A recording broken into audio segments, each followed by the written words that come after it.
बहुत बहुत स्वागत है आप सभी का आज की इस वीडियो में। एकदम अंतिम क्षण आ चुका है। अब आपका परीक्षा बहुत कम दिन बाकी है और अभी ठंड का मौसम जो आ गया है ये एक दिक्कत है, क्योंकि गर्मी में आपको आदत पड़ गया है, गर्मी के अनुसार आपका रूटीन है पढ़ाई करने का। अचानक से ठंड आ जाने से आपका रूटीन गड़बड़ हो सकता है, आप पढ़ाई में थोड़ा नीचे आ सकते हैं। तो आपको ठंडी का फायदा उठाना है और ऊपर की तरफ जाना है, यानी और ज्यादा पढ़ाई करना है। न सिर्फ पढ़ाई करना है बल्कि ऐसे करना है, इस तरीके से अपनी दिनचर्या को रखना है कि आप बीमार भी नहीं पड़ेंगे और ज़्यादा से ज़्यादा इफ़ेक्टिव तरीके से आप पढ़ सकते हैं। तो इसलिए मैं बहुत सारे टिप्स को आज आपके साथ साथ में बताने वाला हूँ, आपको बताने वाला हूँ। और उन सबको आप नोट डाउन कर लीजिए, लिख लीजिए सबको, क्योंकि छोटी-छोटी बात भी बहुत बड़ा इम्पैक्ट डाल देती है, बहुत बड़ा उसका असर हो जाता है, ठीक है? तो आप सबको नोट कीजिएगा। तो चलिए शुरू करते हैं एक-एक करके। चलिए, पहला जो बात है जो आपको एकदम याद रखना है वो है हाइड्रेटेड रहना, यानी पानी आपको पीते रहना है। ठंडी में क्या होता है, हम लोग पानी पीना एकदम कम कर देते हैं, बहुत कम पीते हैं, लेकिन आपके शरीर को पानी की ज़रूरत बहुत ज़्यादा होती है। क्योंकि सोचिए, अगर आप खाना नहीं भी खाइएगा पूरा दिन तो आपको उतना फ़र्क नहीं पड़ता है व्रत के दौरान, लेकिन अगर आपको थोड़ा ज़्यादा प्यास लग गया तो आपका एकदम पानी पीने का एकदम तलब मच जाता है, क्योंकि हमारे शरीर को पानी की बहुत ही ज़्यादा ज़रूरी है।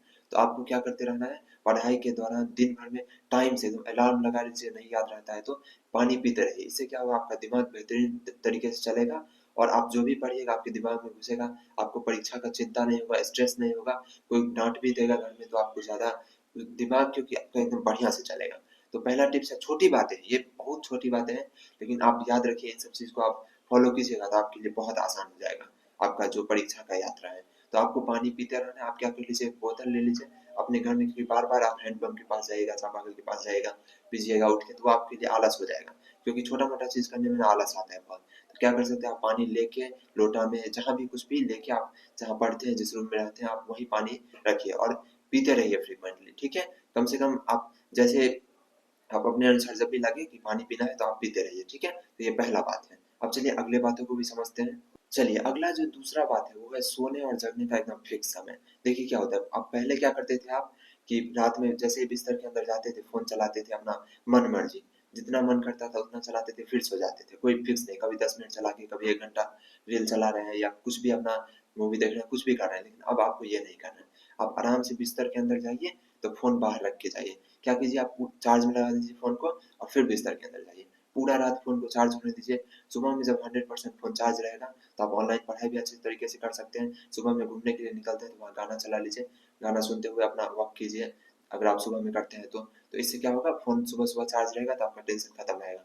तो क्या कीजिए, फ़ोन चार्ज में लगा के पूरा रात छोड़ भी दीजिएगा तो कोई दिक्कत नहीं होता है। आप इससे सर्च कर सकते हैं इसके बारे में कि कोई ब्लास्ट वगैरह कुछ नहीं होता है, ठीक है? आप पूरे फ़ोन चार्ज होने के बाद भी आप उसको घंटों तक लगा सकते हैं, कोई दिक्कत नहीं होता है इससे। आपको अगर यकीन नहीं होता है तो आप सर्च कर सकते हैं इस बारे में, ठीक है?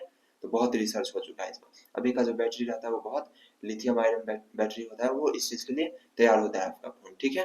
तो ये बात याद रखना है आपको। तो बिस्तर के अंदर जाने के बाद कोई फ़ोन नहीं चलाना है रात में अंधेरे में। इससे क्या होगा, आपकी आँखों पे ज़ोर पड़ेगा और आप भारी हो जाएगा आपका मन, फिर सुबह आपका नींद भी जल्दी नहीं खुलेगा, ठीक है? क्योंकि आँख जब ज़्यादा थक जाता है तो नींद भी बहुत लंबा खींचना पड़ता है, ठीक है? और वैसे भी अभी परीक्षा का टाइम है तो कम डिस्ट्रैक्शन रखिए तो उतना ही ज़्यादा अच्छा होगा, ठीक है? और सुबह उठने का भी फिक्स टाइम कर लीजिए। हो सकता है सबके लिए सुबह जल्दी जगना आसान नहीं हो, तो कोई दिक्कत नहीं, आप थोड़ा लेट भी जागिए, ठीक है? इवन आप 8 बजे भी जगते हैं तो भी कोई दिक्कत नहीं है, क्योंकि सबका अपना-अपना होता है। कोई देर रात तक पढ़ता है तो वो देर से जगता है, कोई जल्दी सोता है तो जल्दी जगता है, तो ये सबका अपना-अपना होता है, ठीक है? लेकिन आपको कम से कम 7 या 8 घंटा नींद ले लीजिए रात में आराम से। दिन में सोने का कोई ज़रूरत नहीं है।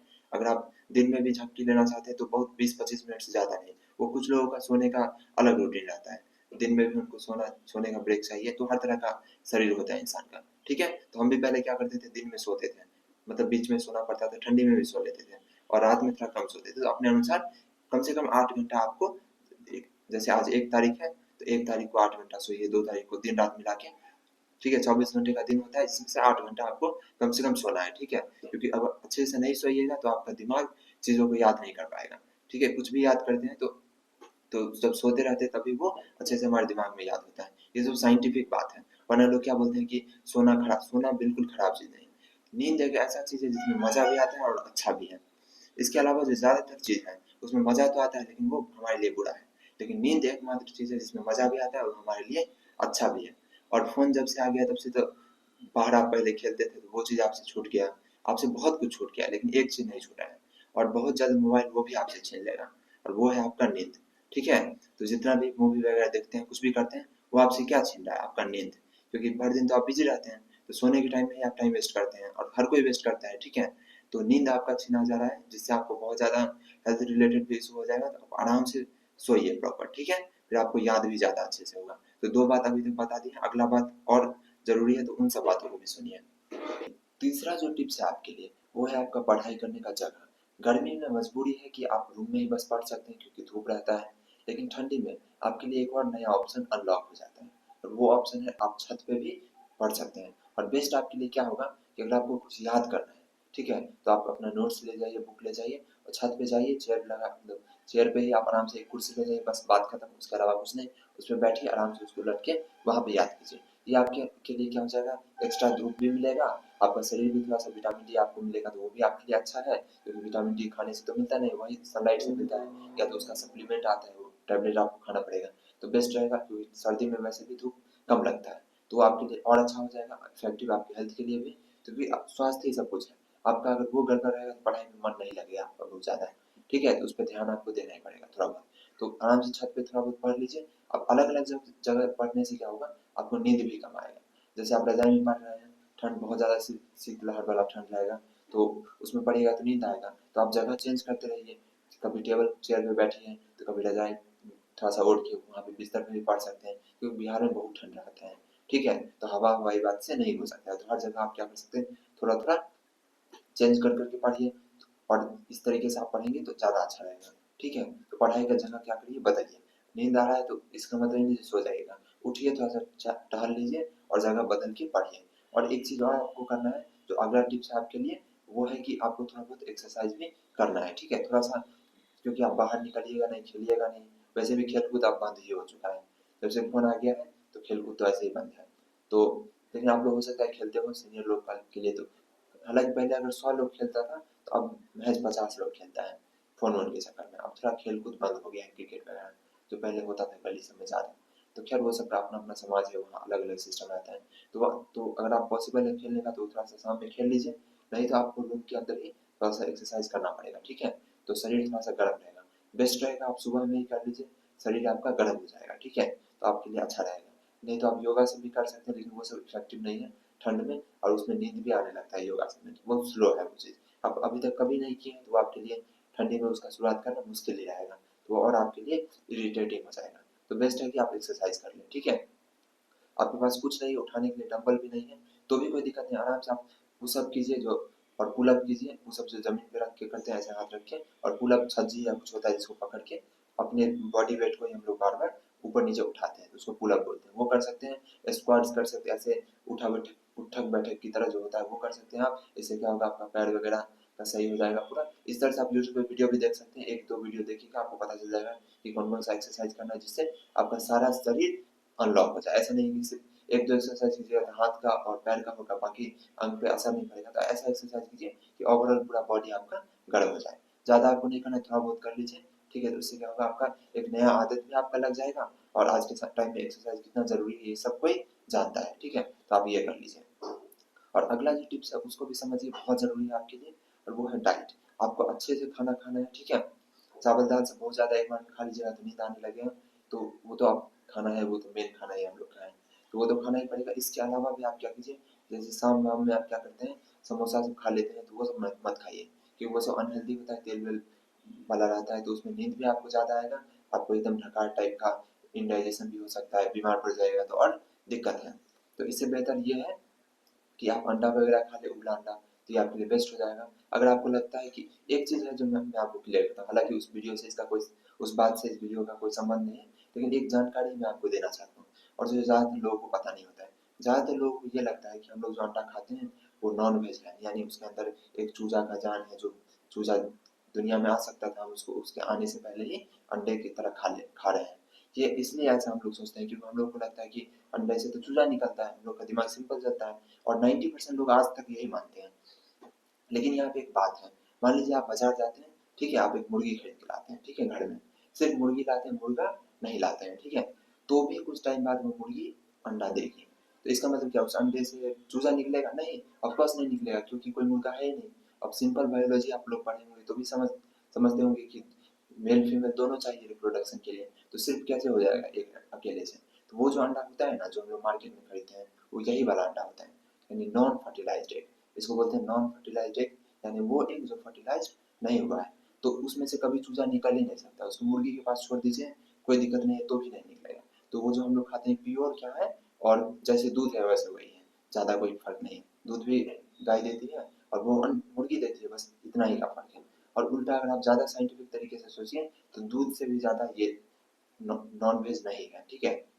क्योंकि दूध में तो चलो गाय को क्या करते हैं, बार बार प्रेग्नेंट करते हैं उसके मर्जी के खिलाफ, जिससे उसको बहुत दर्द होता है, फिर बहुत दिक्कत है। और इसमें तो वो भी नहीं है, तो अंडा एकदम बेस्ट है। आपको अगर दया आती है किसी पशु को खाने में, बहुत सारे लोग चिकन वगैरह नहीं खाते हैं, तो भी आप चिकन वगैरह से नहीं खाते हैं तो भी आप अंडे को बिंदास खा सकते हैं, ठीक है।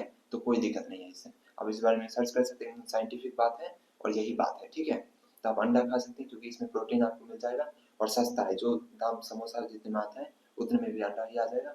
आपका हेल्थ भी अच्छा रहेगा, आपका दिमाग भी ज़्यादा, क्योंकि शरीर को जितना ज़्यादा न्यूट्रिशन मिलेगा, शरीर उतना इफेक्टिवली काम करेगा, आपका दिमाग उतना अच्छा काम करेगा। तो ये सब बात है, ठीक है। अगला टिप्स है कि आपको ज़्यादा से ज़्यादा पढ़ाई करना है, और इसके लिए 2-3 तरीका है। आपको स्मार्ट स्टडी करना है, ऐसा पढ़ाई नहीं करना है कि लगे हुए हैं, लगे पड़े हैं, मतलब कुछ भी पढ़ रहे हैं, ऐसा नहीं। आपको स्ट्रैटेजी बना लीजिए, रूटीन बना लीजिए, उसके अनुसार पढ़िए। और यूट्यूब पे भी अगर आप वीडियो देखते हैं, तो ऐसा वीडियो देखिए जिसमें टू द पॉइंट पढ़ाया गया हो, बकवास नहीं किया गया हो। फालतू लंबे-लंबे वीडियो मत देखिए, कुछ नहीं होगा आपका उससे, पूरा साल नहीं हुआ तो भी क्या होगा? कुछ नहीं, फालतू काम। एकदम जो नोट्स बनाए हैं, जो क्वेश्चन आंसर आपके पास है, जो सर आपको दिए हैं, अगर आप ऑफलाइन पढ़ते हैं, ऑनलाइन भी पढ़े होंगे, तो जो आप साल भर पढ़े हैं उसको रिवाइज कीजिए। और अभी क्रूशियल टाइम है, अभी इंपॉर्टेंट टाइम है, लास्ट समय है, मतलब अंतिम घड़ी। तो अभी आपको एकदम समय बर्बाद बिल्कुल नहीं करना है, ठीक है। आप ऐसा नहीं कि आप मनोरंजन के लिए कुछ नहीं, तो आप आराम से खाना खाते वक्त कुछ देख सकते हैं, या फिर एक घंटा आप, आधा घंटा मोबाइल पे कुछ जो आप देखते हैं वो सब देख सकते हैं टाइम निकाल के। लेकिन ऐसा नहीं कि पढ़ रहे हैं बीच में खोल लिया फोन, नहीं, रूटीन के अनुसार आपको पढ़ना है। और उसके इंटरटेनमेंट के लिए आपको अलग से टाइम निकाल लीजिए, एक घंटा जो भी आपका लगे, और उसमें कीजिए। लेकिन ये नहीं है कि कभी भी फ़ोन चला रहे हैं, ऐसा नहीं। पढ़ाई के वक़्त एकदम पढ़ाई कीजिए और स्मार्ट वर्क कीजिए, और टेंशन जिस चीज़ से रिलेटेड हो, कि परीक्षा में क्या होगा, नहीं होगा। ऐसा इसलिए होता है क्योंकि आपको पता नहीं है कि बोर्ड एग्ज़ाम आपका 10th है, मान लीजिए पहले बार, 12th वाला तो चलिए फिर भी टेंशन नहीं है, 10th वाले में ज़्यादा रहता है। तो आप, मेरा एक प्लेलिस्ट है एग्ज़ाम टिप्स के नाम से, उसमें मैं लास्ट 15 दिन में कैसे तैयारी करें उसका भी वीडियो है। और मतलब कैसे आपको एग्जाम में लिखना है, मतलब इतना वीडियो उस पर डाल दिए छोटा छोटा, और जो भी बात एक बच्चा सोच सकता है, 12-13 साल का बच्चा जो भी सोच सकता है, सब चीज़ में डाला हूँ उसमें। एग्जाम टिप्स यानी एग्जाम से रिलेटेड सब टिप्स, ये वाला वीडियो भी उसी प्ले लिस्ट में जाएगा। तो उसका लिंक आपको डिस्क्रिप्शन में, कमेंट बॉक्स में मिल जाएगा, उस पर क्लिक कीजिए। जो भी आपका काम का वीडियो लगे वही देखिए। मैं भी आपको बोलूँगा कि आप थंबनेल पढ़ लीजिए, लगे नहीं इस चीज़ की ज़रूरत है, इस जानकारी की मुझे ज़रूरत है, तो आप उस पर क्लिक कीजिए और बिंदास उसको देखिए। और एक वीडियो इतना मूल्यवान है कि आप उसको देखिएगा तब आपको रियलाइज होगा। और ये वीडियो आपको अच्छा लग रहा है तो लाइक कर दीजिए, अभी तक नहीं किए हैं तो। चैनल सब्सक्राइब नहीं किए हैं तो वो भी कर दीजिए। और मैं, अगर आप बिहार बोर्ड के छात्र हैं या हिंदी मीडियम के छात्र हैं, कक्षा 10 के या उससे नीचे के भी, तो ये चैनल आप ही के लिए है। बहुत सारा टॉपिक वाइज वीडियो है, तो उसको भी आप देख सकते हैं, पढ़ाई कर सकते हैं, ठीक है। तो चैनल पे जाइए, एक बार जरूर विजिट कीजिए, प्ले लिस्ट वगैरह सब चेक कीजिए, और आपके लिए जो भी अच्छा मिल रहा है उसको देखिए, और पढ़ाई को बेहतरीन ढंग से कीजिए। कुछ भी आपको मदद चाहिए तो कमेंट कीजिए, ठीक है।